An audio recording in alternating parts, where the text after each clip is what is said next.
आज के शो में वजीर आला सिंध के इरादे अज़ाइम 100 दिन की कारकर्दगी से आया।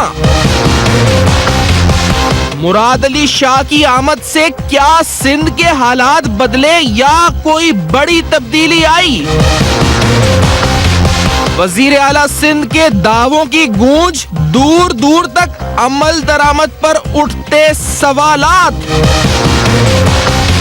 कराची के लिए 10 अरब का खुसूसी पैकेज सिर्फ ऐलानात की हद तक क्यों? अस्सलाम वालेकुम। बस पर्दा हकायक सनसनीखेज इंकशाफात प्रोग्राम बेनकाब में हूँ आपके साथ सैफान खान। गवर्नेंस की बात, इस सूबे में, सूबे सिंध में हुक्मरानी की बात, पूरे मुल्क की बात करते हैं। जहां जहां से लूपहोल रिपोर्ट होता है आपके सामने आपको दिखाते हैं।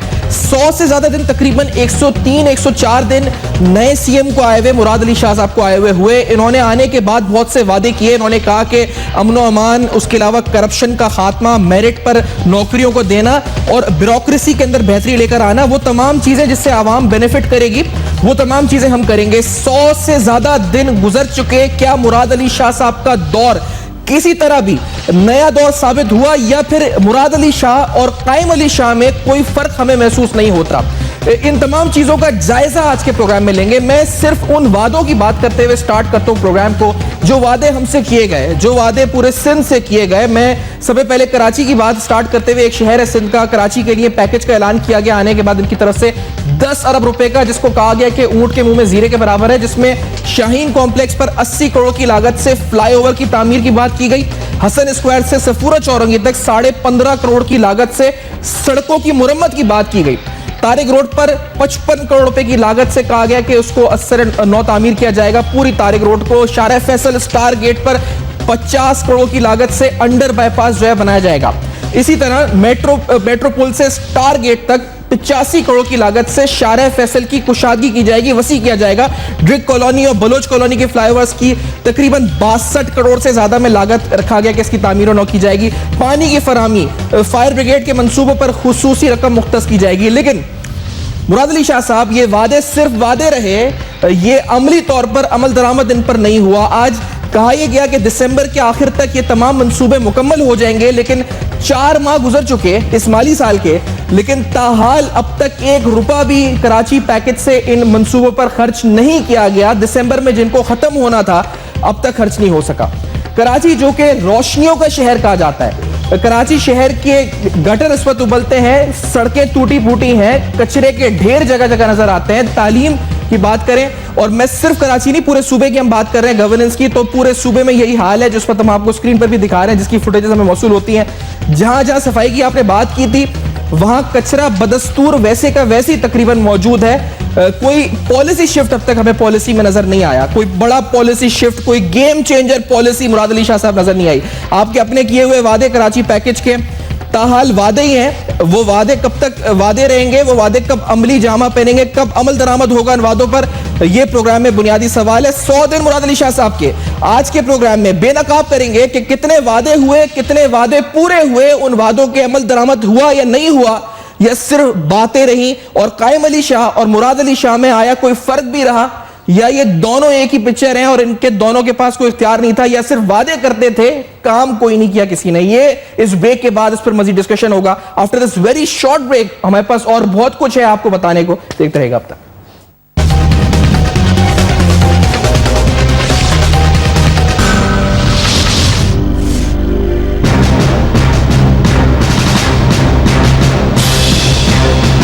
मेरी 3 तरजीहात हैं। अवामी खिदमत, अवामी खिदमत, लूटा गया, सिंध के लोग लूटे गए हैं, हर चीज में करप्शन है। करप्शन की बातें बहुत हो रही हैं। इंशाअल्लाह ताला आपको चेंज नजर आए, एक चेंज आपको नजर आए ब्यूरोक्रेसी में। 10 अरब रुपए सफाई के लिए कराची में रखे गए हैं। ये सिंध के अंदर जो करप्शन है क्यों नहीं पकड़ती नैब? खजाने तिजोरी में इतने बड़े बड़े सुराख हैं जो पाकिस्तान के या वफाक के खजाने की जोड़ी में इतने बड़े सुराख नहीं है। Welcome back. आप देख रहे हैं बेनकाब। बेनकाब में आज अहम तरीन सवालात उठाएंगे। 100 रोजा कारकर्दगी मुराद अली शाह साहब की, वादे अवामी खिदमत दरअसल सूरत हाल क्या है, प्रोग्राम में आपको ये बताएंगे। मेरे साथ प्रोग्राम में सीनियर कानूनदान भी हैं, सीनियर कॉलम नवीज भी हैं, जनाब शहाब वस्तो साहब सीनियर तज़्ज़िया-निगार प्रोग्राम में कराची में मौजूद हैं। जनाब अयाज लतीफ़ पलीजो साहब सीनियर सियासतदान प्रोग्राम में ज्वाइन कर रहे हैं हैदराबाद से, और हमारे साथ पिल डैट के सरबराह जनाब अहमद बिलाल महबूब साहब प्रोग्राम में मौजूद हैं। रिसेंट भी गवर्नेंस पर आपकी एक रिपोर्ट आई है। मैं ओस्तो साहब पहले आपकी तरफ से आते हुए इस प्रोग्राम को स्टार्ट करते हुए मैं पॉलिटिकली पूछना चाह रहा हूँ। मुराद अली शाह साहब आए, एक तो उनको सिलेक्ट किया गया इसलिए कि वो आए हैं, यंग उनकी एज है, कायम अली शाह साहब के मुकाबले में चीज़ें को ड्रामेटिकली चेंज करेंगे। पॉलिटिकल एटमॉस्फेयर ही बड़ा पॉजिटिव मिला है। एमक्यूएम अपने मसलों में उलझी हुई, इसके साथ पीएमएल एंड पीटीआई अपने मसलों में उलझी हुई, पीएमएलएफ वो अपने उन्होंने वैसे ही वेलकम किया था उनको शुरू में भी। तो इस सूरत हाल में तो बड़ा वैक्यूम था उनके लिए, नैब भी आराम से कुछ नहीं खास कर रही, उसके बावजूद क्या किया, हुआ क्या? देखिए खान साहब, दरअसल जो वजूहात आप बता रहे हैं उनके काम करने की, यही वजूहात हैं उनके काम ना करने की। क्योंकि सिंध में उनको इस वक्त कोई पॉलिटिकल अपोजिशन नहीं मिल रही, सिंध में कोई प्रेशर नहीं है उन पे, और हमारे जो अकाउंटेबिलिटी के इदारे हैं, जो एंटी करप्शन के इदारे हैं, इवन जुडिशल इंस्टीट्यूशंस जो है हमारे हैं, वो इतने इफेक्टिव नहीं है। तो वो ये समझते हैं कि इस वक्त ये एक अपॉर्चुनिटी है कि आप जितना हो सके पब्लिक फंड्स, पब्लिक लैंड्स और पब्लिक ऑफिसेस को पॉलिटिकल पर्पसेस के लिए इस्तेमाल करें।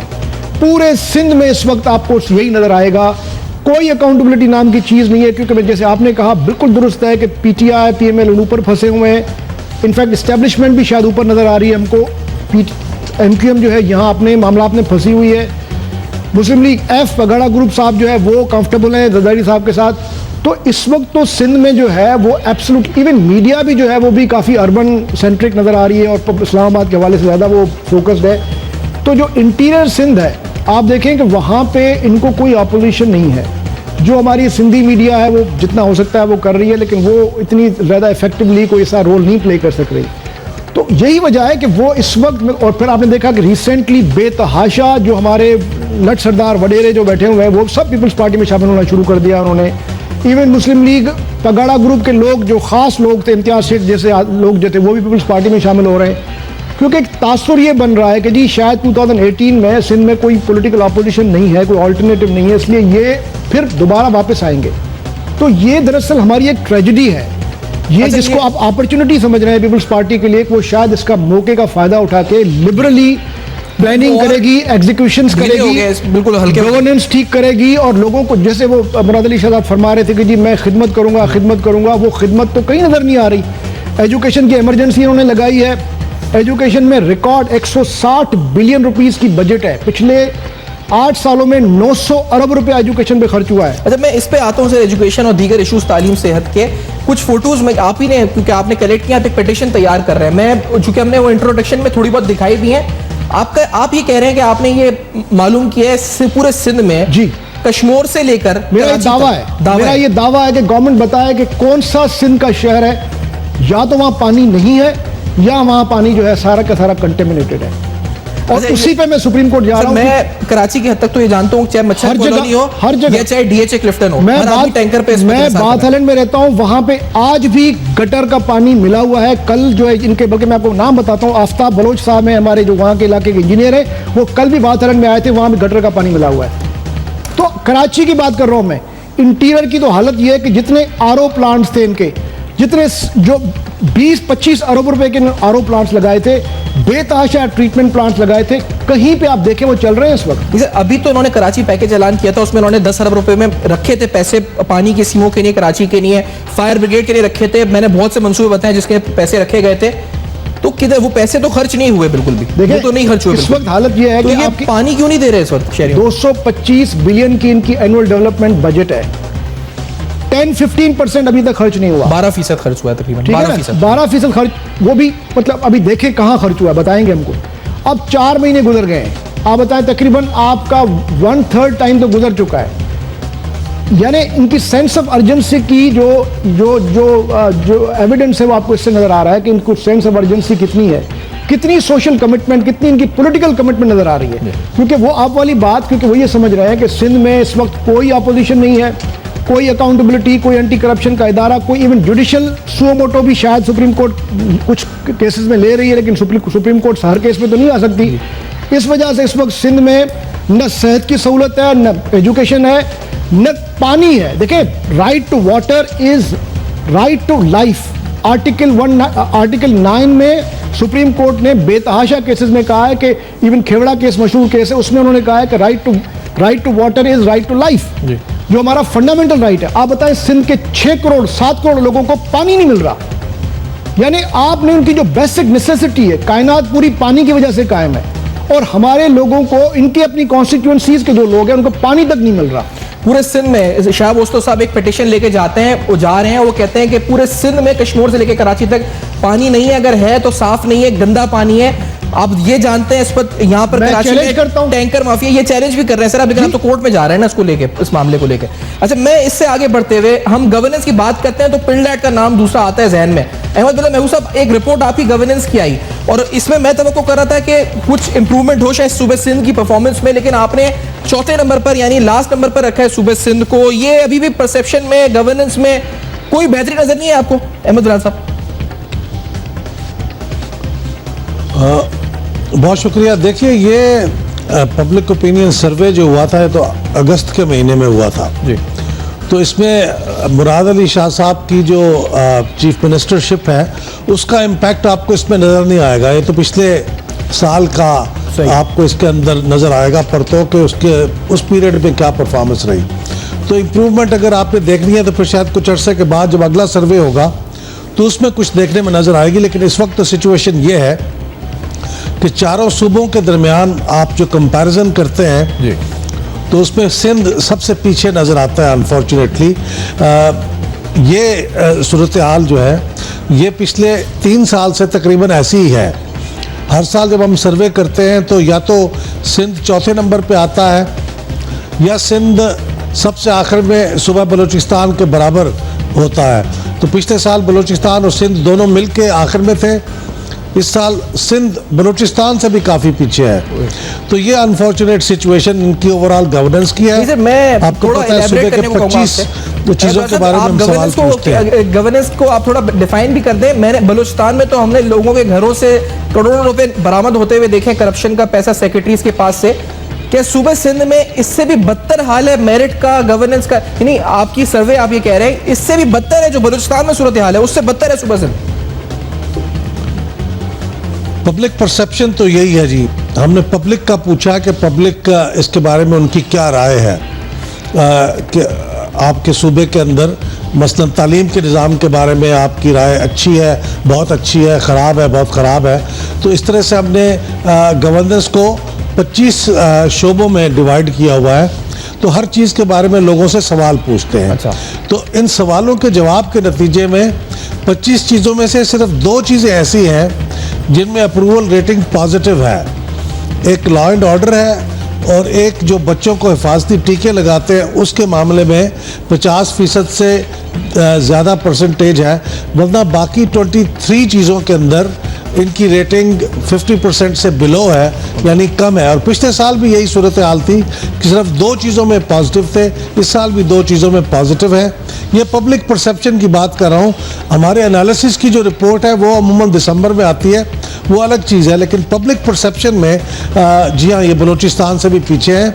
बलूचिस्तान में चीज़ें इम्प्रूव हुई हैं वहाँ के नए चीफ मिनिस्टर के आने के बाद। पिछले साल के मुकाबले में वहाँ परफॉर्मेंस बेहतर हुई है, लेकिन कराची में अनफॉर्चुनेटली परफॉर्मेंस पिछले साल की तरह ही स्टैग्नेंट है, उसके अंदर कोई बेहतरी नहीं आई। ये सूरत हाल है अनफॉर्चुनेटली। अयाज लतीफ़ पलीजो साहब की तरफ जाते हुए इस मसले को लेकर, और यही गवर्नेंस का मसला, कराची रोशनियों का शहर, सूबे सिंध पूरा हमारा इस पर यानी जिसमें तरक्की होनी चाहिए उधर क्या हो रहा है। मिसाल के तौर पे मैं सिर्फ पलीजो साहब की तरफ आने से पहले एक बात यहाँ पे बता दूँ व्यूअर्स को। कुछ रोज कबल हमने औरंगी टाउन, यानी हमें बहुत से लोग फुटेजेस शेयर करते रहते हैं, कचरा क्योंकि मुराद अली शाह साहब आए थे और उसी दौरान हमने ये फुटेजेस दिखाए थे इकबाल मार्केट के, जहां पर स्कूल के सामने, कब्रिस्तान के सामने कचरे के ढेर लगे हुए थे। इस प्रोग्राम को हुए कई माह गुजर गए, भी अब तक ताहाल यानी क्लीनिंग के लिए पैसों रखे गए, फंड्स रखे गए। ये सिर्फ एक जगह नहीं, शहर के बहुत से इलाके ऐसे जहां पर कचरे के ढेर इसी तरह लगे हुए हैं, टूटी फूटी सड़कें। अयाज लतीफ अली जो साहब, ये पैसे रखे गए, पैसे खर्च नहीं हुए, सर आखिर हो क्या रहे हैं सूबे सिंध में? मुराद अली शाह साहब क्या कर रहे हैं?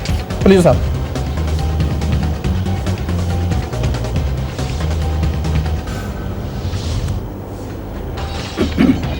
सैफान साहब, पीपल्स पार्टी की ये छठी हुकूमत है। 1970, 77, 88, 93, 2008, 2013। तो इस तरह है ही नहीं कि पीपल्स पार्टी ने कोई 88 में या 93 में बड़ा ज़बरदस्त डिलीवर किया था या 2008 में ज़बरदस्त डिलीवर किया था और कोई ज़मीन आसमान का फ़र्क है। डिक्लाइन हो रहा है, मगर पहले भी 2008 में भी डिलीवरी इससे कोई ज़्यादा कम ख़राब नहीं थी। अब दूसरी बात यह कि पीपल्स पार्टी ने सिंध में फार्मूला ये बनाया है कि टोकन, जिस तरह आप बयाना देते हैं किसी प्रॉपर्टी लेने का, फिर बयाना दे के आप मुकर जाएं, तो टोकन पे सारी चीज चल रही है। यानी आप थर में सैकड़ों बच्चों को मरने दें, कल भी 8 बच्चे मर गए, फिर जाके एक आप फोटो सेशन करवा लें, वहां उतर के 2 देगें पकवा कर बच्चों को खाना खिला दें, गोद में लेकर फोटो सेशन हो गया, टोकन रिप्रेजेंटेशन हो गई। रिंकिल, लता, आशा, वो पीपल्स पार्टी के वडेरों के हाथों हमारी माइनॉरिटीज की बहनें बच्चियां अगवा हो जाएं, मगर आप जाके जो उनकी होती है दिवाली होती है, दीपावली, उस पे जाके आप 4 दिए जला दें और उनके साथ रहड़की में या लाड़काना में बैठ के एक होली का या दिवाली का केक काट दें। टोकन रिप्रेजेंटेशन हो गई। सिंध के अदीब शायर सब मर जाएं, 4 अदीबों को कमेटी में ले लें। गन्ने की, गंदम की, कपास की कीमतें तबाह हो जाएं। जिस चावल की कीमत 1500 रुपये होनी चाहिए वो भले 800 रहे, और जिस गन्ने की कीमत 300 होनी चाहिए वो 170 रुपये रहे, मगर 4 जमींदारों या आबादगारों को किसी प्रोविंशियल मिनिस्टर के साथ बिठा के तस्वीर खिंचवा दें। तस्वीर काफ़ी है। गटरों की आप बात कर रहे हैं, सारी सिंध गटर बन गई है, मगर किसी एक गटर पे जाके किनारे पे खड़े होके पहले से 4 कैमरामैन भेज के वहां पे हाथ का इशारा करके उस बेचारे किसी म्युनिसिपल ऑफिस की तरह, या जिस तरह खुर्शीद शाह साहब ने किया सक्कर में एक चीफ इंजीनियर के दामन की तरफ यूं इशारा करके वो तस्वीर खिंचवा लें, वो तस्वीर वायरल हो जाएगी, कहा जाएगा कि पीपल्स पार्टी बड़ा डिलीवर कर रही है। बात यह है सैफान साहब कि यहां पे अकाउंटेबिलिटी करने वाला कौन है? जब आप और हम बोलेंगे तो कहेंगे हमारे पास मैंडेट है, हम बैठे हैं। उनसे कोई ये सवाल नहीं पूछता कि आपके इलेक्शन के जो मंशूर था, जो मैंडेट था, उसके तहत आपने लोगों को डिलीवर नहीं किया तो मैंडेट जा चुका। देखिए, अगर बिल क्लिंटन भी झूठ बोलता था तो उसकी इंपीचमेंट होती थी। अगर मार्गरेट थेचर दूध पे टैक्स बढ़ाती थी तो थेचर जी सर, मैं क्योंकि आप तक आवाज थोड़ी सी मेरी डिले पहुंचेगी, मैं एक चीज आपसे अर्ज करना चाह रहा हूं, क्योंकि ये मुराद अली शाह साहब जब आए हैं तो पलीर साहब हमने ये सुना, क्योंकि ये स्टैनफोर्ड के ग्रेजुएट हैं, इनको एक्सपीरियंस है फाइनेंस मिनिस्ट्री संभालने का, he has been an insider, वो सूबे सिंध के मसाइल को समझते हैं, वो कैबिनेट में आला ओहदों पर रहे हैं, और इसके अलावा उनका बैकग्राउंड अच्छा है, तालीम याफ्ता है, यंग है, एनर्जेटिक है। ये सारी खुसूसियात सुनी थी, ये हम तो सुनते आ रहे हैं ये रवादात। इन खुसूसियात को सुनने के बाद हम तवक्को रख रहे थे इन 100 दिनों में कुछ होगा। आपको तवक्को थी कोई इन खुसूसियात की बुनियाद पर पलीर साहब?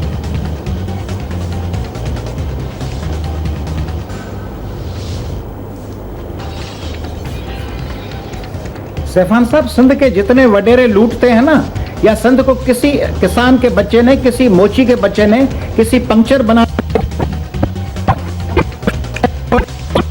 आवाज आपकी जो जी मैं जो बात कर रहा था कि अकाउंटेबिलिटी कहाँ है आपकी? अदलिया ने सिंध के हवाले से, आपकी प्रोविंशियल अदलिया ने भी और आला अदलिया ने भी, पनामा लीक का मामला तो ठीक है, मुझे आवाज इस वक्त अगर परियो साहब की दोबारा रिकरेक्ट करते हैं, मैं यही सवाल जब तक अहमद बिलाल महबूब साहब से पूछता हूं। अहमद बिलाल महबूब साहब, सर ये हमने तवक्को रखी थी कि ये तमाम चीजें बेहतर इसलिए होंगी क्योंकि एक नए एनर्जेटिक सीएम है, वो चीजों को तब्दील करेंगे, स्टैनफोर्ड ग्रेजुएट है, पढ़े लिखे हैं, बैकग्राउंड बड़ा अच्छा है। अहमद बिलाल महबूब साहब, अनफॉर्चुनेटली इन 100 दिनों में हमें तो कुछ नजर नहीं आया, वो वादे भी पूरे होते हुए नजर नहीं आए, दूर दूर तक नजर नहीं आ रहे। अहमद बिलाल साहब, क्या फिर तवक्को रखी जाए? एक तो खैर ये बहुत अच्छी बात है, बड़ी खुशाइन चीज़ है कि आपने ये 100 दिन के बाद ये प्रोग्राम किया है जिसमें आपने इस चीज़ को फोकस किया है। दुनिया में ये बड़ा कायदा है कि किसी भी हुक्मरान के 100 दिनों के बाद उसकी कारकर्दगी को जांचा जाता है, तो बड़ी अच्छी बात है। लेकिन मेरे ख्याल में मैं थोड़ा सा, जहां आपने प्रोग्राम किया है और चीज़ों को फोकस किया, ये भी अच्छा है, लेकिन थोड़ा सा अलाउंस इस सेंस में देना चाहिए कि हमारे यहाँ चीज़ें ज़रा स्लो चलती हैं और चीज़ों को बदलने में ख़ास तौर पे जबकि आपकी टॉप लीडरशिप तो वही हो और सिर्फ चीफ मिनिस्टर की हद तक तब्दीली आई हो, तो मेरे ख्याल में अब उम्मीद ये रखनी चाहिए कि थोड़ा सा 2-3 माह में अगले अगर आप इसी तरह से फोकस रखेंगे और क्वेश्चन करेंगे तो शायद कोई तब्दीली आए। तो ये 100 दिनों में तब्दीली ना आना भी बड़ा अफसोसनाक है, क्योंकि मैं भी आपसे एग्री करता हूँ कि इतना डायनामिक आदमी हो, इतना पढ़ा लिखा हो, उसको सिंध के मामलात का इतना अच्छी तरह अंदाज़ा हो, एक पूरा फैमिली में पॉलिटिक्स में होने का बैकग्राउंड भी मौजूद हो, और वो खुद पहले कैबिनेट में रहे हों, कोई नए आदमी भी नहीं है, तो चीज़ों को तेज़ी से बदलना चाहिए था। क्योंकि 100 दिन में अगर डायरेक्शन सेट ना हो तो फिर आगे भी नहीं होती। लेकिन आप उम्मीद करनी चाहिए कि अगले 60 दिन में या 100 दिन के अंदर आपको ये तब्दीली नजर आए। लेकिन इस वक्त जो सूरत हाल है वो तो बहुत अफसोसनाक है। तो ये पलीजो साहब दोबारा साथ हैं। पलीजो साहब, 100 दिन आपको कैसे लगे मुराद अली शाह साहब के?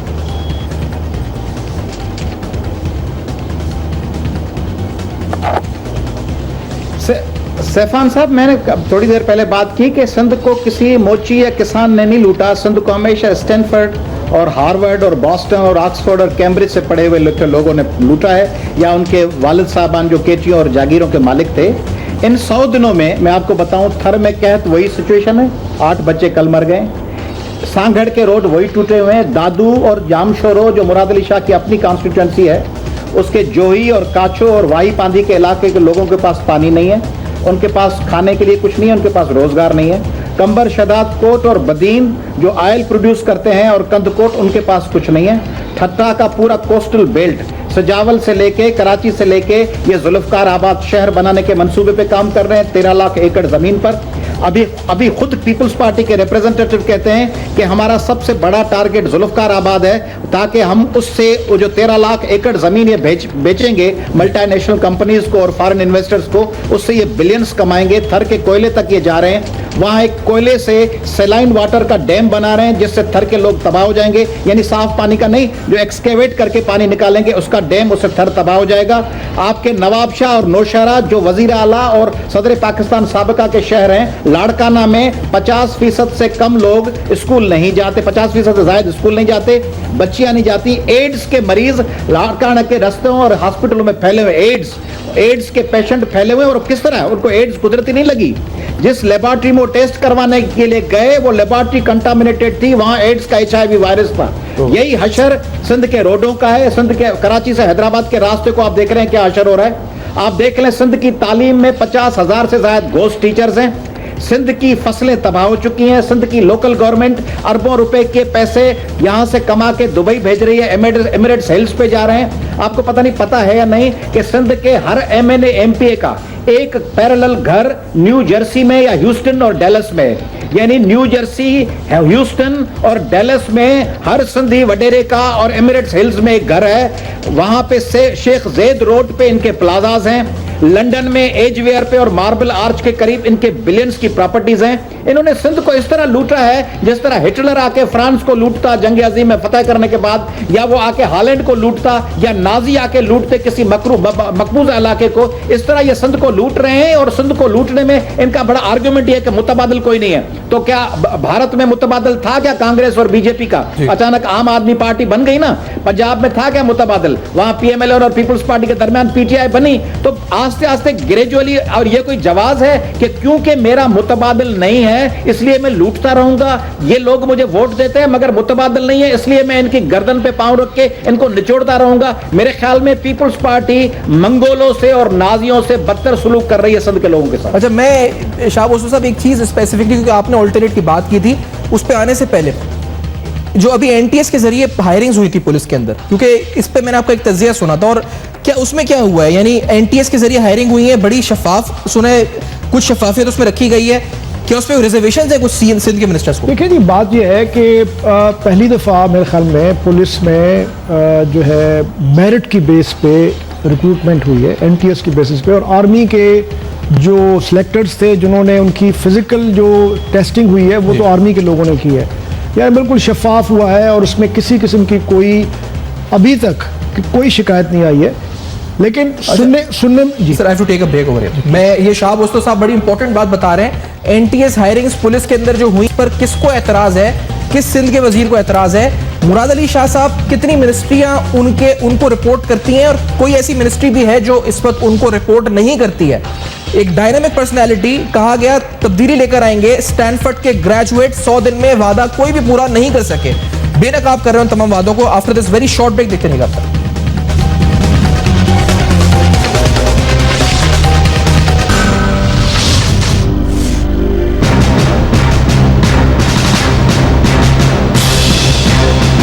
मेरी 3 तरजीहात हैं: अवामी खिदमत, अवामी सिंध लूटा गया, सिंध के लोग लूटे गए हैं, हर चीज में करप्शन है। करप्शन की बातें बहुत हो रही हैं। इंशाअल्लाह ताला आपको चेंज नजर आए, ये 5 अरब एक चेंज आपको नजर आए ब्यूरोक्रेसी में। 10 अरब रुपए सफाई के लिए कराची में रखे गए हैं। ये ऊँट सिंध के अंदर जो करप्शन है, क्यों नहीं पकड़ती नैब? खजाने तिजोरी में इतने बड़े बड़े सुराख हैं जो शायद पाकिस्तान के या वफाक के खजाने की जोड़ी में इतने बड़े सुराख नहीं है। Welcome back. आप देख रहे हैं बेनकाब। हम शायद वाहिद प्रोग्राम होगा जो इस 100 दिन के पीरियड को एनालाइज कर रहे हैं। वो वादे जो मुराद अली शाह साहब ने किए, उनमें से कितने पूरे हुए और क्या सारे के सारे वादे सिर्फ ज़बानी अल्फाज की सूरत में रहे? बहुत बड़ा सवाल। क्या कायम अली शाही साबित हुए मुराद अली शाह साहब? 18 बड़े मंसूबे कराची पैकेज में जिनका ऐलान हुआ, वादा किया था कि दिसंबर 2016 तक ये तमाम मंसूबे मुकम्मल कर लिए जाएंगे। अब तक काम भी शुरू नहीं हो सका। रवा माली साल का आगाज हुए 4 माह गुजर गए, अब तक सिर्फ इजलासों तक मामला महदूद है। किसी भी एक मंसूबे का ठेका तक ताहाल नहीं दिया गया। हालांकि अगस्त में कहा गया था कि इनका PC1 मंजूर किया जाए। तरक्याती मंसूबों के लिए 265 अरब रुपए रखा गया बजट में। अब तक सिर्फ 33 अरब रुपए यानी 12% फंड इस्तेमाल हुआ है। बहुत से ऐसे प्रोजेक्ट, जैसे मैं आपको बता रहा हूं कि सिविल अस्पताल में ट्रॉमा सेंटर का इफ्तिताह बिलावल भुट्टो साहब ने किया। दिसंबर के अंदर 11 अरब रुपए इस पर खर्च भी हो चुके, ताहाल वो ट्रॉमा सेंटर फाल नहीं हुआ। इस दौर के अंदर मुराद अली शाह साहब की भी 3-4 माह शामिल हैं। उस ट्रॉमा सेंटर का बाकायदा इफ्तिताह बिलावल भुट्टो जरदारी साहब से करवाया गया था, चेयरमैन पाकिस्तान पीपल्स पार्टी से, लेकिन उसका ताहाल इफ्तिताह नहीं हुआ। उसका फुटेज भी इस वक्त हम आ सकते हैं जिसमें बिलावल भुट्टो इफ्तिताह कर रहे हैं ट्रॉमा सेंटर का। ताहाल वो फाल नहीं हुआ। मुराद अली शाह साहब के वादे किधर गए, क्या हुआ उन वादों का? ये बड़ा इंपॉर्टेंट सवाल है। शाह भुट्टो साहब, आप पुलिस की रिक्रूटमेंट बता रहे थे। बहुत मैं समझता हूँ कि एक रेवोल्यूशनरी स्टेप है। पुलिस हमारे सूबे की बुरी तरह पोलिटिसाइज हो चुकी थी और न सिर्फ उसमें भर्ती सिफारिश पे हुए बल्कि क्रिमिनल एलिमेंट्स को भी भर्ती किया गया था, जिसकी वजह से हमने देखा कि बिल्कुल पुलिस ख़त्म हो चुकी थी। कोई उसका कोई किसी तरह से भी कोई नज़र ही नहीं आ रहा था कि इनफैक्ट कोई पुलिस भी है। तो रेंजर्स आई, उसके बाद थोड़ा सा माहौल चेंज हुआ। तो अब पहली दफ़ा ये हुआ है कि पुलिस में बिल्कुल स्ट्रिक्टली मेरिट पर रिक्रूटमेंट हुई है। लेकिन गवर्नमेंट, जहाँ तक मुराद अली शाह साहब का ताल्लुक है, पर्सनली वो इसमें नाखुश नहीं है, लेकिन पीपल्स पार्टी के हल्के जो है वो बिल्कुल इसमें खुश नहीं है, क्योंकि वो समझते हैं कि ये दफेदार जो ये जो वैकेंसीज मेरिट पे फिल हुई हैं, ये भी अगर पॉलिटिकली करते तो हम शायद इलेक्शन के हवाले से या माली हवाले से इसमें फ़ायदा उठाते। मैं इसमें एक और चीज़ का इजाफा करना चाहता हूँ, जो कि आपने बात की है रिक्रूटमेंट की। देखिए, पिछले दिनों सुप्रीम कोर्ट ने सिंध पब्लिक सर्विस कमीशन की जो मौजूदा जो बॉडी थी, चेयरमैन साहब और मेंबर्स को उन्होंने मुअत्तल कर दिया और उसके नतीजे में इस वक्त सिंध पब्लिक सर्विस कमीशन जो है वो बिल्कुल मुअत्तल है और वो कोई उनका काम नहीं हो रहा। लेकिन in the meanwhile Sindh government ने एक लेजिस्लेशन के ज़रिए 17, 18, 19 ग्रेड के जो है ऑफिसर्स को एम्प्लॉयमेंट दे दी है। देखिए, ये बिल्कुल कानूनी लिहाज से और आईनी लिहाज से बिल्कुल एक गैर कानूनी और गैर आईनी अमल है, क्योंकि आर्टिकल 240 और आर्टिकल 242 स्ट्रिक्टली कहता है कि आपको पब्लिक सर्विस कमीशन के थ्रू ही जो है ये 17 एंड अबव की या 16 एंड अबव की जितनी भी एम्प्लॉयमेंट करनी है। लेजिस्लेटिव एम्प्लॉयमेंट जो है वो दुनिया में अब कहीं नहीं होती। ये कोई बादशाहत नहीं है कि बादशाह साहब ने अपनी मेजॉरिटी या अपनी जो है वो ताकत में जो है वो लोगों को सुना था कि मेरिट पर सारी अपॉइंटमेंट्स करेंगे। मुराद अली शाह साहब ने आने के बाद ही आते के साथ, क्योंकि उसमें ये कहा गया है कि मुराद अली शाह साहब का एक बहुत करीबी रिश्तेदार भी शामिल है, उसकी वजह से ये जो लेजिस्लेटिव एम्प्लॉयमेंट हुई है। अच्छा, इसके अलावा बेतहाशा ऑर्डर्स हैं जो पब्लिक सर्विस कमीशन ने सिंध में जारी किए हुए हैं, जो अभी तक उनको अपॉइंटमेंट नहीं मिली। ये इतनी तेजी के साथ आगे पीछे होते हैं, मतलब जहां जाके जगह जगह पहले पहुंच जाते हैं, जो कायम अली शाह साहब नहीं करते थे। मैं बार बार कहता हूं, पढ़े लिखे स्टैनफोर्ड ग्रेजुएट हैं, अब अभी कह रहे हैं कि रिश्तेदार का मामला आ गया तो फिर वही पब्लिक हुई। मुराद अली शाह साहब की मीडिया मैनेजमेंट अच्छी है, एजाइल हैं, वो मतलब उनके जो विजुअल्स हैं वो अच्छे होते हैं, हमेशा प्रॉम्प्ट हैं। लेकिन जो ग्राउंड रियलिटी है, अब आप इरिगेशन देखें, सिंध हमारा जो है इंटीरियर सिंध खासतौर पे, इरिगेशन तो सुना उनके हाथ में नहीं है। नहीं, जिनके इरिगेशन है, तो फिर एक बहुत बड़ी it's a matter of shame कि अगर हम कहेंगे जी चीफ मिनिस्टर के हाथ में नहीं है तो किसके हाथ में है? हम तो यही कहेंगे कि चीफ एग्जीक्यूटिव वही है।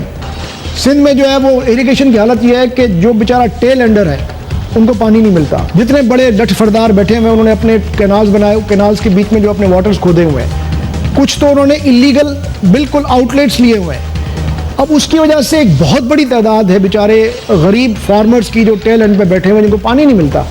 अब मुझको बताएं कि कौन सा ऐसा डिपार्टमेंट है, कौन सी ऐसी एरिया है, कौन सा सोशल सेक्टर है जिसमें ये कह सकते हैं कि जी पिछले 8 साल में या इनके आने के बाद कम से कम कोई इनिशिएटिव लिया गया हो। मैं ये नहीं कहता कि उन्होंने कोई इनको काम बिल्कुल अपने जो है पाया तकमील पे पहुंचाना चाहिए था, कम से कम कोई इनिशिएटिव नजर आए। मैंने आपसे बार बार कहा है कि पूरे सिंध में या तो पानी है ही नहीं या फिर लोग गटर का पानी पीते हैं। अच्छा, ये जो रिश्तेदारों की बात है अयाज फलीजो साहब, ये रिश्तेदारियां निभा रहे हैं क्या? मुराद अली शाह साहब भी अभी एक खबर दी है शाह बोस्तो साहब ने कि रिश्तेदारी की वजह से पब्लिक सर्विस कमीशन का मामला कोई रिश्तेदार था उनका, क्योंकि ये इनकी खबर है। मैं इस वक्त इसकी तस्दीक है, तो आपने तस्दीक के बाद ही बोली होगी, इतनी बड़ी बात आप नेशनल टीवी पे कह रहे हैं शाह बोस्तो साहब। सर, ये मुराद अली शाह साहब से आप एक्सपेक्ट करते हैं कि वो ये रिश्तेदारियां, सिफारिशात, ये सब चीजें चल रही होंगी इधर भी? फलीजो साहब।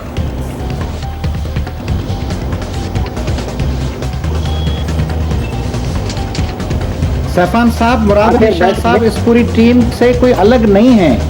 मुराद अली शाह साहब भी आसमान से जी, आवाज़ में मसला है इस वक्त फलीजो साहब की। हम ये माजरत खुआएं कि आपकी आवाज़ हम तक नहीं पहुंचेगी, लेकिन आपका मैसेज हम तक पहुंचे। मैं इसी नोट पे शाह बोस्तो साहब हमें वाइंड अप करते हैं प्रोग्राम को, क्योंकि आपने बड़ी इंपॉर्टेंट बातें की।